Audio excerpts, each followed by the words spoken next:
Hi, Ed here, jumping on to introduce a little bonus feature in your F1 feed.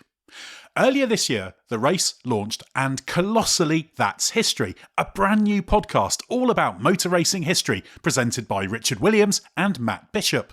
The second series kicked off on October the 3rd with a critical re-examination of 2007's compelling Spygate scandal, and we thought we'd share a 30-minute taster of that episode with you. So without any further ado, here's Matt and Richard with Season 2, Episode 1 of And Colossally, That's History.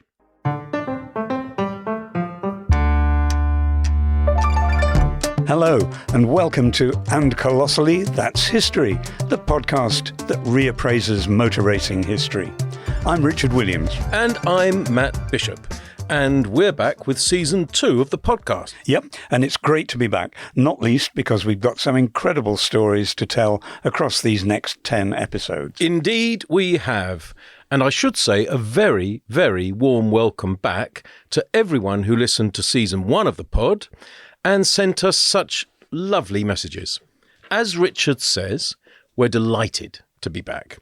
And if you're new to And Colossally, That's History, a big thanks for joining us, and I hope after listening to this episode, you'll go back and explore Season 1. But as you say, Richard, we've got some great stories to tell in this season, and we're starting with a bang, with an incredible tale of Formula One espionage from the 2000s. Yep, and on this episode we're going to be diving into a saga that came to be known as Spygate, which, nearly 2 decades on, still feels like one of the most remarkable off-track episodes in F1 history, if not sporting history as a whole. It had a bit of everything, really. Ego, spurned ambition, blackmail, bitterness, vengeance, revenge, and, in the end, a real human tragedy. You name it, this had it. But before we go any further, Matt, what do you make of this gate naming convention? Are you a fan?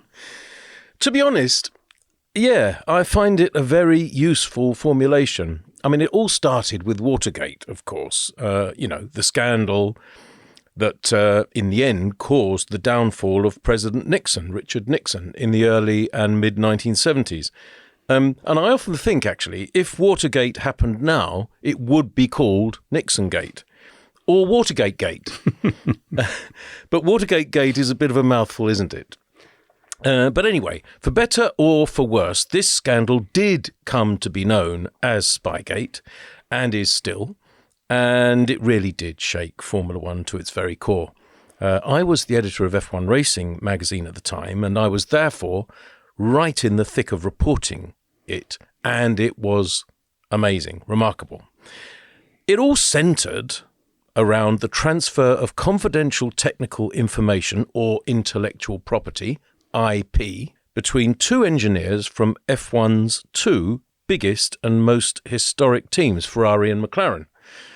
Now, in many people's minds, I'm sure the word spy conjures images of James Bond, etc., international espionage, but Spygate wasn't really like that.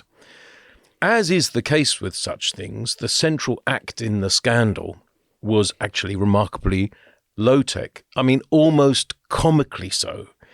We'll get into that detail a little later, but put it this way. Who would have thought that a photocopy shop on an industrial estate in suburban Surrey would end up playing such a pivotal role in shaping a global sport like Formula One? Yes, indeed. So shall we start by putting some meat on the bones of this story?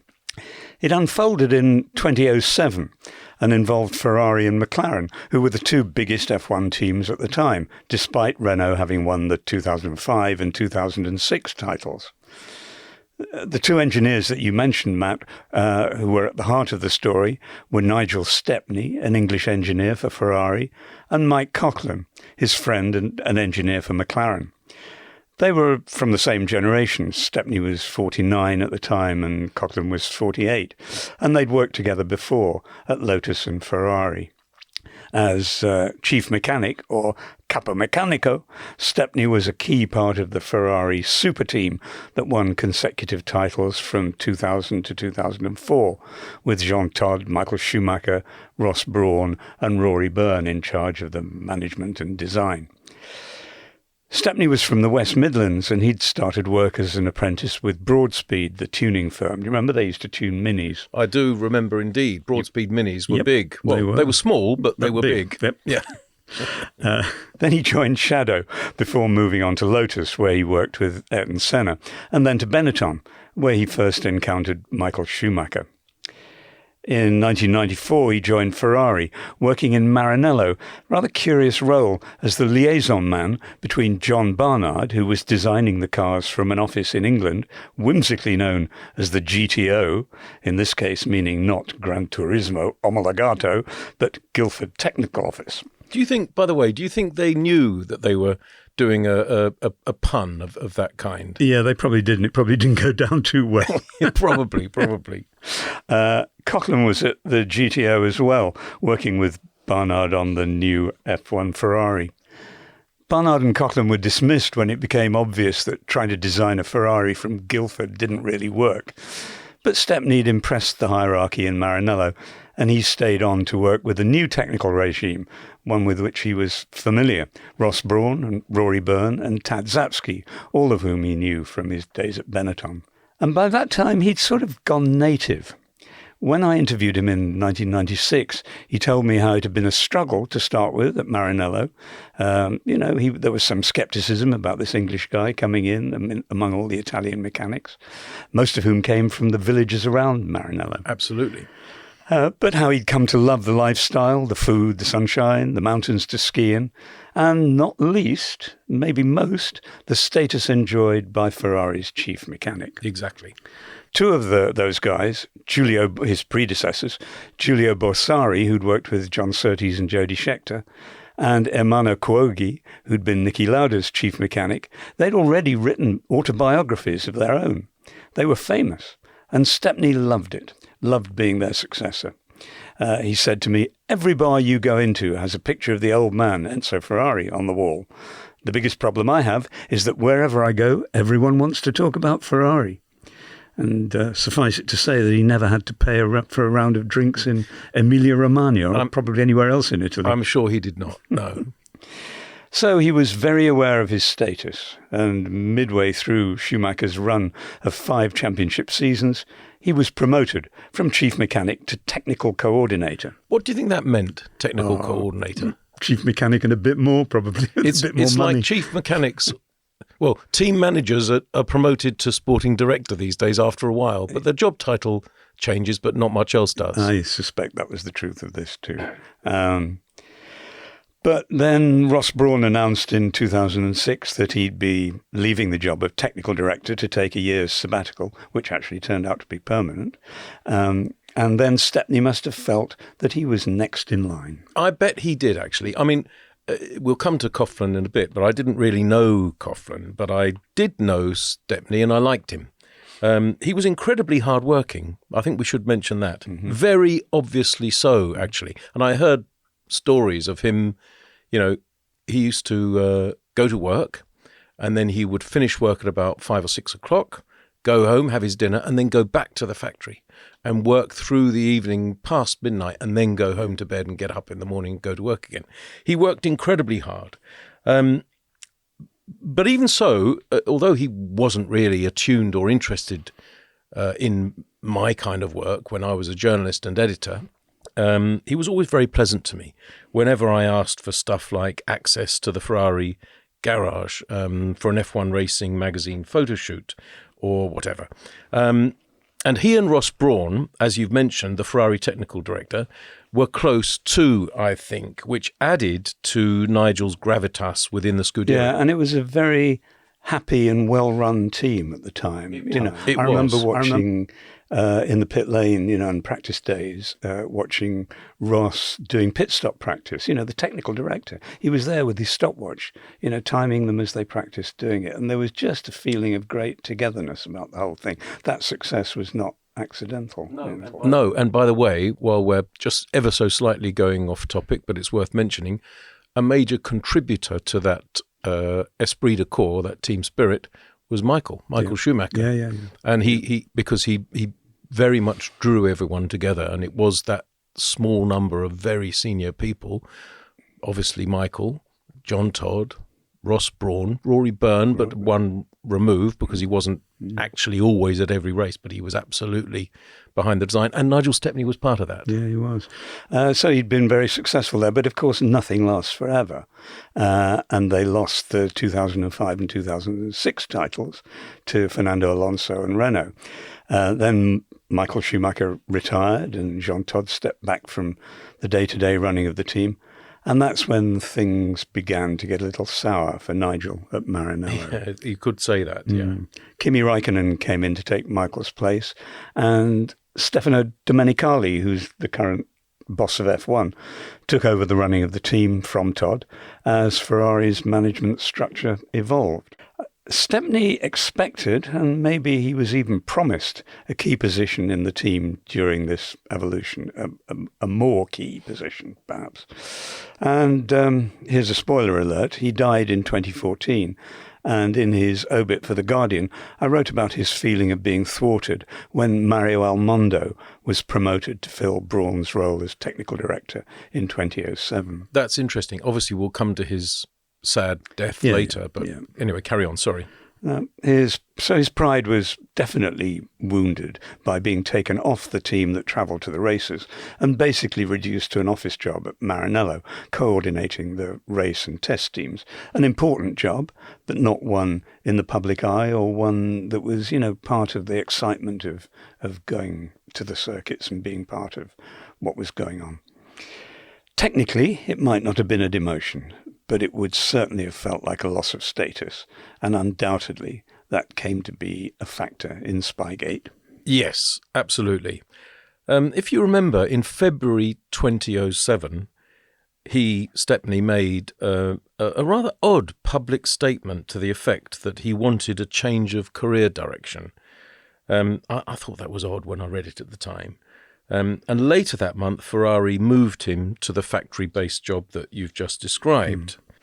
Do you think he was right to be upset, Matt? I mean, this kind of thing happens in all walks of life, not just in F1. It's happened to most of us at some time or another. Certainly happened to me. Me too. When people are passed over for promotion and they feel wronged or slighted or just overlooked. Yeah, look, I think it was poorly handled, certainly.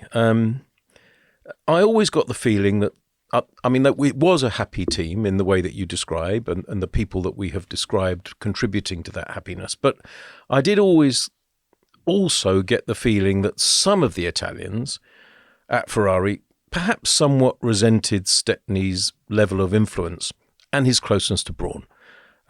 Whatever the rights or wrongs of the saga, I'm not talking about Spygate now, I'm talking about what happened to Nigel in his, whether it was a demotion or a sideways move or a diminution of his influence, whatever the rights and wrongs of that, it certainly made Nigel feel unloved and unwanted. And together with his old mate Mike Coughlin at McLaren, whom he'd worked with years before in the 1980s, they decided to better themselves. Because don't forget, Coughlin's nose was also out of joint because, although he was earning a decent six-figure sum from McLaren, as was Stepney from Ferrari, I think actually Stepney was on more than Coughlin, but they were both on, I think Coughlin was on nudging $500,000 and Stepney might have been nudging $750,000-ish. But they both envied and coveted the very hefty seven-figure sums being earned by their colleagues. Ross Brawn in Stepney's case and Adrian Newey in Coughlin's case. So the old Lotus muckers decided to club together to sell themselves to Honda as a dream team. It's important to remember that was their plan. Their plan was to sell themselves to Honda, Nick Fry, as a dream team, bringing all the expertise they'd both assembled during all the time they'd both spent working for Formula One's two top teams, Ferrari and McLaren. There's nothing wrong with that. Their error was taking some of that expertise in tangible and indeed traceable form. 780 pages of Ferrari IP. And by the way, who knows, and I'm not saying this because I don't know this, but of course they would have also in whether it would have been in tangible or traceable form, part of their offering to Honda would have been a lot of information from McLaren as well, because that's what they were bringing. They were selling themselves as a dream team with expertise from both those teams. Anyway, those 780 pages were more than 3 kilograms of printouts. It was heavy. It's a big lot of technical data, and it included the blueprints for the 2007 Ferrari Formula One car. I mean, that was dumb, and it was also unethical. Yeah, it's important to note that it's virtually impossible to stop all intellectual property from leaving a team, because people change teams all the time, and you can't remove the contents of someone's brain, nor ask them to unlearn what they've learnt on the job. Absolutely right. That's why there was nothing wrong with them selling themselves to Honda. The mistake was taking traceable. Absolutely. Yes. I mean, when Adrian Newey joins Aston Martin in 2025 next year, he'll be taking with him all the experience of his decades of designing championship-winning cars with other teams. Exactly. That's inevitable. That's what they're paying him 30 million quid a year for. It's inevitable, and it's unavoidable. Yep, it is. And we should also say at this point that all F1 teams spy on the opposition to a greater or lesser extent. Totally. That's gone on since time immemorial. And it would be remiss of them not to do it.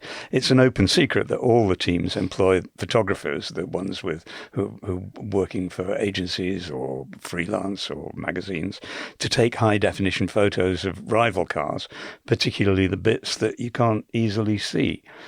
But what we're talking about in this case is the removal of documents and then the passing on of confidential information. Absolutely. And just to be clear, those spy photographers, as they're sometimes referred to, they don't do anything wrong. They don't do anything cloak and dagger. They don't break into factories or sneak into garages. They basically are told, we want a panning shot of the following cars.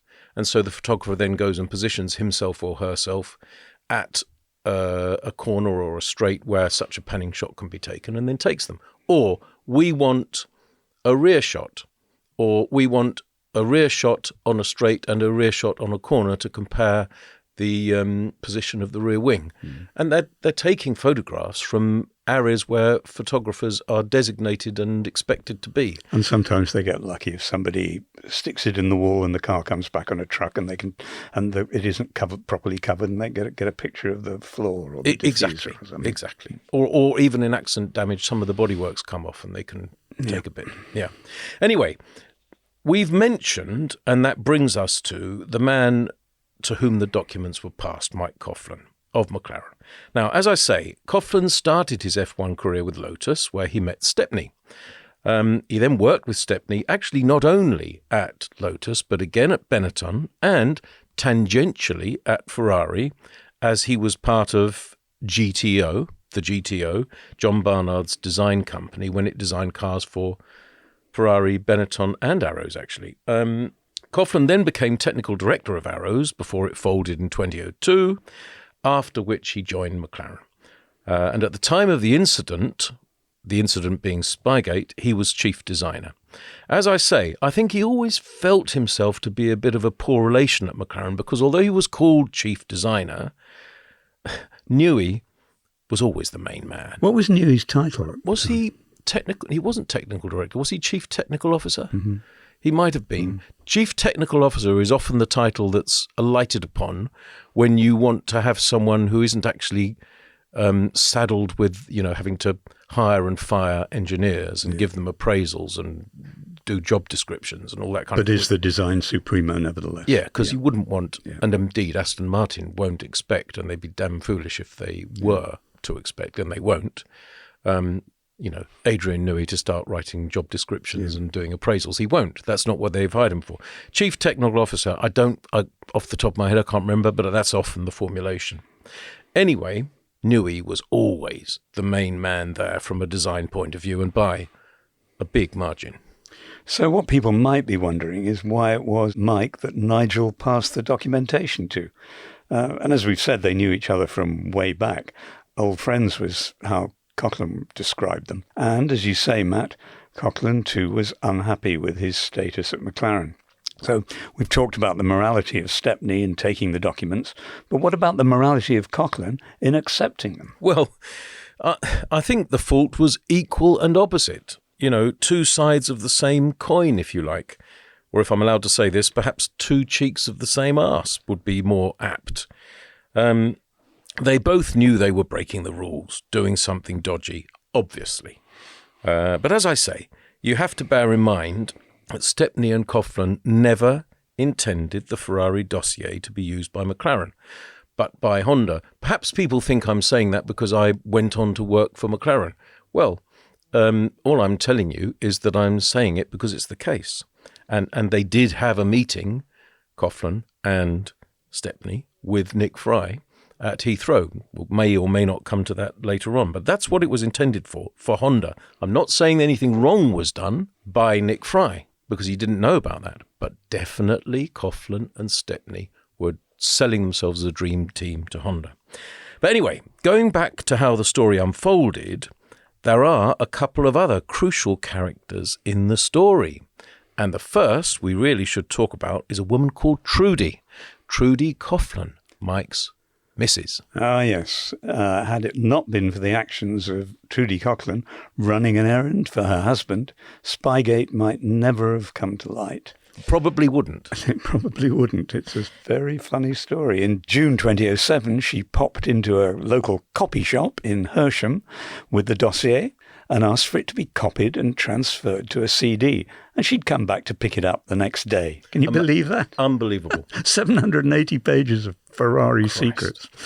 So, unbelievably, despite the copy shop being right in the heart of McLaren country in Surrey, the person running the shop, a chap called Gary Monteith, happened to be, guess what, a massive Ferrari fan.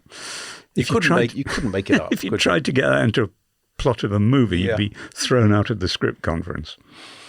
So Gary Monteith does what his customers asked him to do, but in the process, he spots that what he'd been copying looks like a bunch of confidential Ferrari documents. And so, being a Ferrari fan, he finds a way to send an email to Stefano Domenicali, the boss of Ferrari, with the subject line, industrial espionage. Which would have got Stefano's attention. It sure would. And don't ask me how he managed to get Domenicali's contact details, but he did, and he wrote and explained that he's a big Ferrari fan, and this is what's happened. And what he's written in the subject line, as you said, gets it noticed. Naturally, and rightly, Ferrari felt duty-bound to investigate the matter. So they called a British lawyer who spoke to Monteith, the guy who worked in the copy shop, to find out more detail. And that, in turn, led to them getting a court order, and just before breakfast, 7:30 a.m., I think, on July the 3rd, 2007, lawyers arrived at the Coughlin household in Surrey just as Mike was getting ready to go to work. They seized 2 CDs containing the Ferrari document, because the original 780 pages, the original documents had been shredded, then incinerated in the Coughlin's back garden. And that feels like a good time for our first ad break. This episode is brought to you by Merrill. We all have goals, and we all want to get to those goals, whether that's saving for a home renovation, that once-in-a-lifetime trip to your favourite Grand Prix, or even retirement. We all want a straightforward path to those goals, but the real world doesn't usually work that way. Merrill understands that. That's why with a dedicated Merrill advisor, you get a personalised plan and a clear path forward. And having the bull at your back helps your whole financial life move with you. So when your plans change, Merrill's with you every step of the way. Go to ml.com/bullish to learn more. Merrill, a Bank of America company. What would you like the power to do? Investing involves risk. Merrill Lynch, Pierce, Fenner & Smith Incorporated, registered broker-dealer, registered investment advisor, member SIPC.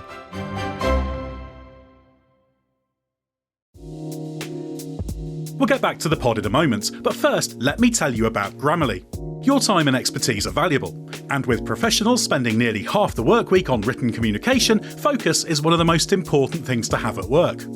With Grammarly as your AI writing partner, you can stay focused and get through your work faster with relevant, real-time suggestions wherever you write. As a journalist and podcast host, I'm constantly writing and rewriting copy and drawing up scripts. It's part of the job, and Grammarly helps make it faster. It's got some really cool features, like tone suggestions to help you strike the right balance between direct and friendly in work emails. Plus, Grammarly has a ton of other great features like advanced spelling, grammar, punctuation, and conciseness suggestions to ensure your writing is professional, mistake-free, and clear. And best of all, Grammarly works across 500,000 apps and websites, allowing you to work smarter, not longer. For 15 years, Grammarly has helped professionals do more with their writing. So what are you waiting for? Get more done with Grammarly. Download Grammarly free at grammarly.com/podcast. That's grammarly.com/podcast.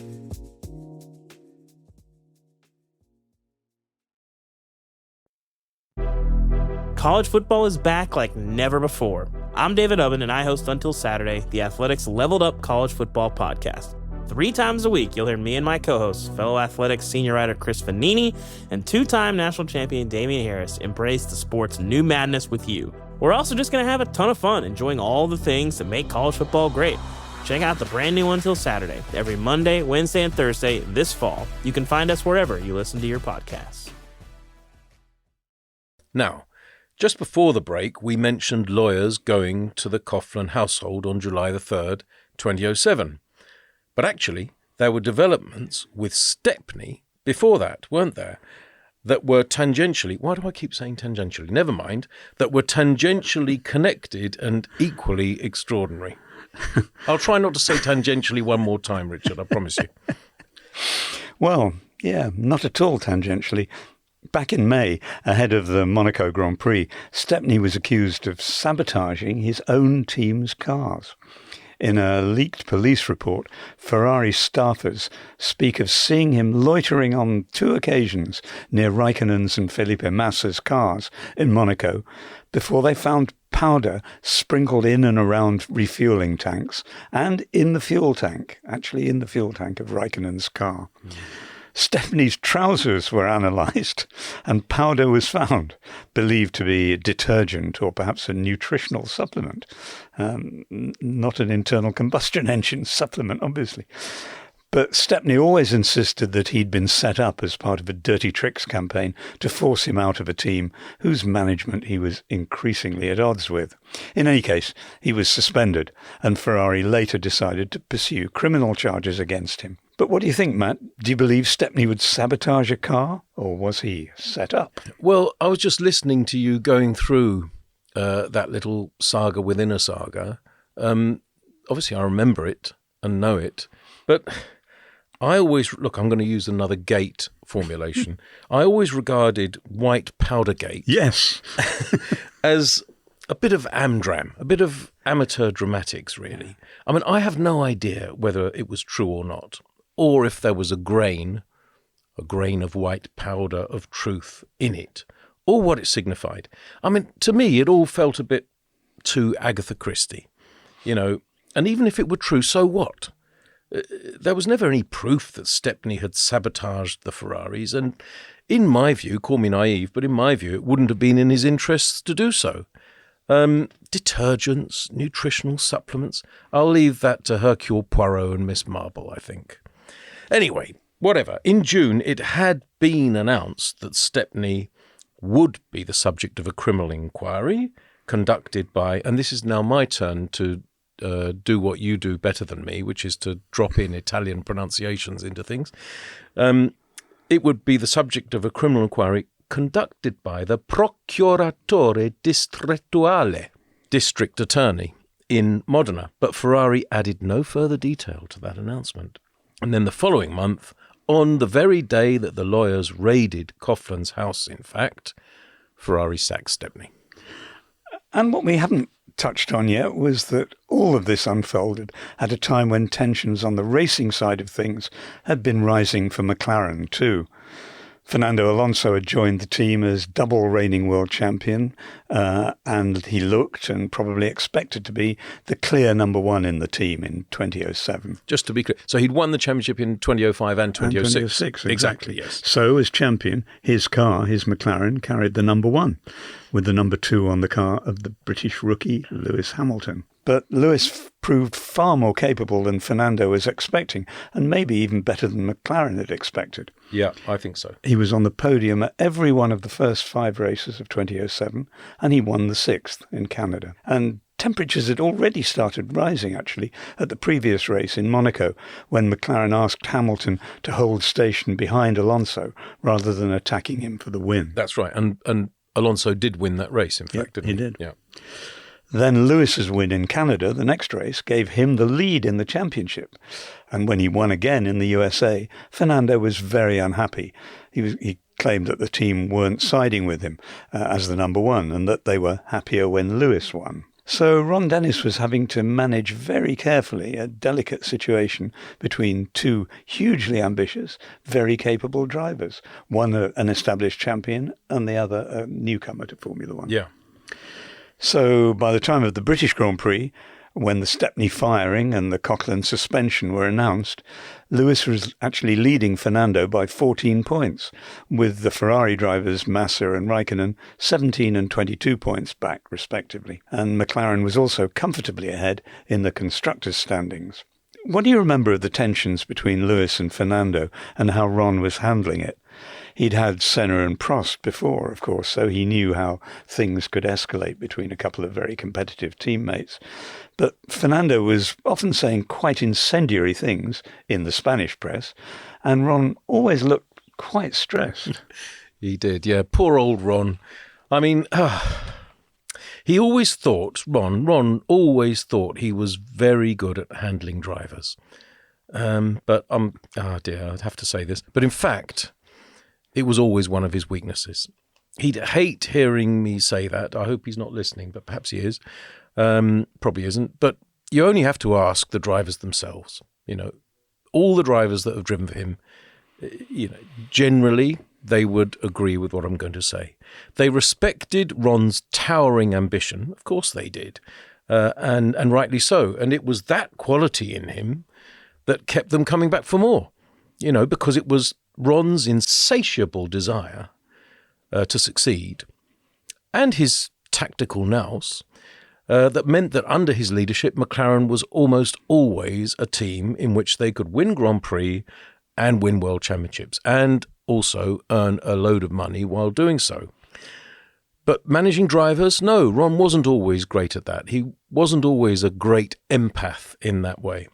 And he certainly hadn't expected Lewis to compete on level terms with Fernando in 2007. No one had. Even though he'd spotted him as a very young he knew how good he was and brought him through. Yeah, he knew how good he was, but I don't think he thought he was going to take on and often beat the man who had won not just the last, but the last 2 world championships. I mean, Fernando Alonso, then as now, brilliant driver, one of the best we've seen. And the idea that a rookie could just jump in a Formula 1 car and beat him or match him, no, I don't think anyone did really think that. I thought that Ron would have thought that he would learn, if not at Fernando's knee, then certainly in his shadow and, you know, pick up his setup advice, etc., etc. And very soon there was no setup advice going in that direction. Anyway, no, I don't think anyone had really expected Lewis to compete on level terms, and certainly not even Ron. And this is relevant, I think. I had a conversation about this very subject with, of all people, Nigel Stepney in Sao Paulo in 2006, the previous year. Will you let me have a little bit of a reminisce? By all means. Okay. Well, I was staying in the Grand Hyatt Hotel in Morumbi in Sao Paulo. This is Brazilian Grand Prix 2006. And there'd been a mix-up. On race day morning, I discovered that the journalists with whom I was sharing a hire car had left without me. Irritating. Anyway, these things happen. So I was forced to hang around the lobby, waiting for someone I knew from, you know, with any luck, I might be able to catch a lift. Anyway, a few people came out and they were team people, but they're not necessarily people I knew. And then out of the elevator marched Stepney. So I asked him, could I have a lift, Nigel? Is that possible? And he said yes. So he and I drove together in his tiny Fiat rental car, by the way. No airs and graces for him at that point. Tiny, ropey little Fiat Punto or something. Actually, a Palio, I think it was, which was a South American model. Anyway, we drove from the hotel to Interlagos. Now, it's not a lot of miles, but it's a lot of minutes because the traffic's bad, as you know. Anyway, we chatted about this and that, and one of the subjects we touched on was Hamilton. And I said, do you think he's going to do well against Alonso at McLaren next year? Obviously, I can't remember his reply verbatim, but I can remember his reply. And it was along the lines of, no, he won't be able to live with Alonso. And then he added this. In fact, I regard Heikki Kovalainen as a greater prospect than Hamilton. That seems amazing now because Hamilton's won 950,000 Grand Prix and Heikki won one. I wonder if it explains in a very small way part of the reason why Stepney didn't actually get any further with Ferrari. Well, perhaps he wasn't the greatest judge, the greatest, maybe. Strategy. I mean, that you may well be right. I mean, in his defence, Lewis was a rookie. He hadn't done that much testing. Heikki Kovalainen had been the test driver at Renault the year before and had done 30,000 kilometres or something in the days when testing was a weekly thing. But I agree with you. It's the job of senior management in F1 to be able to see that talent coming a long way. And he was out. mistaken. And Ron could. Yes. For instance, and Ross Brawn could. Yes, and no, you're quite right, because Stepney was quite wrong. Kovalainen, by the way, who I worked with at McLaren in 2008 and 2009, lovely guy, but no, he wasn't a greater prospect and he wasn't a greater driver than Lewis Hamilton, and nobody is suggesting that he was, but Stepney did suggest that he would be on that drive. And Kovalainen did race in 2007 alongside Fisichella at Renault in 2007, as you recall. And by the way, that was Nigel Stepney's last ever Grand Prix, as it happens. So I was his passenger, his sole and only passenger, as he drove to a Grand Prix for the very, very last time. Perhaps that was the end for him as far as he was concerned, giving a journalist a lift to the track in a rental fee. Or maybe he thought that, the great honour of driving an F1 racing journalist his career couldn't go higher. Of course. Of course. That's all we're sharing with you on this feed. If you enjoyed the episode so far, please search for And Colossally, That's History in your podcast app of choice and download the full episode. And while you're there, why not hit the like, follow or subscribe button so you never miss an episode.